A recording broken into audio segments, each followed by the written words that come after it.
जय हिंद दोस्तों। नमस्कार। मार्ट साहब यूट्यूब चैनल में आपका हार्दिक स्वागत है। दोस्तों, आज इस वीडियो के माध्यम से हम एक बहुत ही संवेदनशील मुद्दे पर बात करने जा रहे हैं, जो शायद आप भी जानते हैं कि विगत दिनों से चर्चा का विषय है। दोस्तों, जैसा कि आप जानते हैं, माननीय सुप्रीम कोर्ट के द्वारा टीईटी को अनिवार्य कर दिया गया है।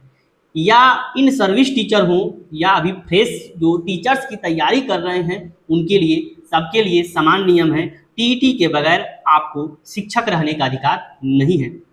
यह माननीय सुप्रीम कोर्ट का फैसला है। आप जानते हैं, सुप्रीम कोर्ट का फैसला सर्वोच्चतम फैसला होता है और उसे कहीं चैलेंज नहीं किया जा सकता है। दोस्तों, इसी बीच बहुत से लोग आपदा में अवसर खोजते हैं। वही कंडीशंस है। आज सुप्रीम कोर्ट का जजमेंट आने के बाद न जाने कितने परिवारों पर आज परिवार चलाने का संकट है।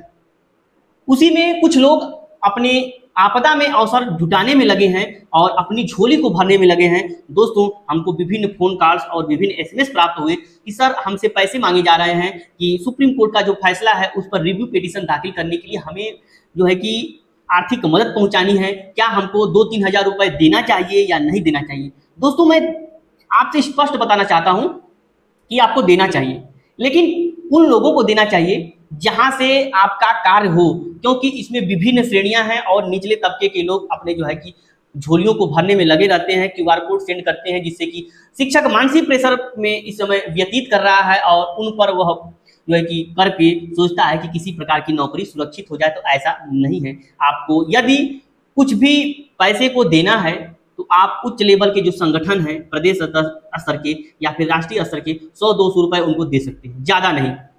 दोस्तों, दूसरा बात यह भी है कि बहुत सारे शिक्षक सरकार के भरोसे चल रहे हैं। सरकार रिव्यू पिटीशन करेगी और सरकार ही जीत दिलाएगी, तो यह आपकी भूल है। सरकार की ही देन है आज शिक्षक सड़क पर है।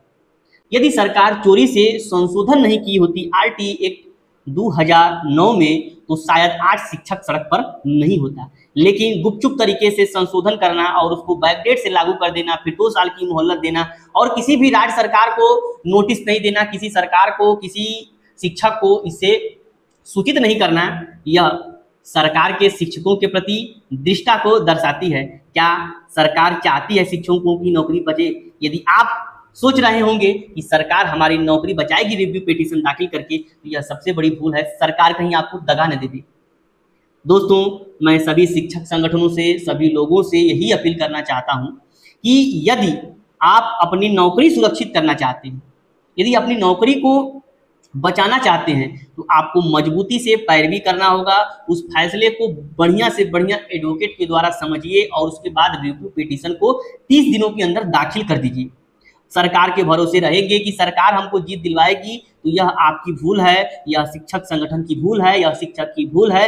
और आप रोड पर हैं, आपको कटोरा लेके भीख भी मंगवा सकती है यह सरकार। ऐसी है, क्योंकि यह संशोधन नहीं हुआ होता तो आज शिक्षक की यह कंडीशंस ही नहीं आई होती। क्योंकि माननीय सुप्रीम कोर्ट कोई भी फैसला संवेदनाओं के आधार पर, कोई भी फैसला मौखिक आधार पर नहीं देता है। जो उसके पास तथ्यात्मक तथ्य प्रस्तुत किए जाते हैं, उन तथ्यों को अवलोकन करने के बाद सुप्रीम कोर्ट अपना जजमेंट सुनाती है। सुप्रीम कोर्ट ने तो अपनी दरियादिली दिखाते हुए, अपने विशेषाधिकार 142 का प्रयोग करते हुए इन सर्विस टीचर को 5 साल में जो नौकरी से कम है उनको तो छूट दे दी। यह कम नहीं है। नहीं दोस्तों, किसी को छूट नहीं दी होती, लेकिन सरकार की जो है कि गलतियों की वजह से आज शिक्षक इस दौर में है। और सरकार के भरोसे कतई मत रहिए कि नहीं, सरकार रिव्यू पिटीशन दाखिल करेगी। रिव्यू पिटीशन को वही जज सुनते हैं जो जज उन पर फैसला दे चुके हैं। रिव्यू पिटीशन इन चेंबर और कोई ओपन कोर्ट दोनों में सुनवाई होती है दोस्तों। लेकिन यह रिव्यू पिटीशन आपके द्वारा फाइल किया जा सकता है, लेकिन आपके द्वारा फाइल नहीं किया जा सकता।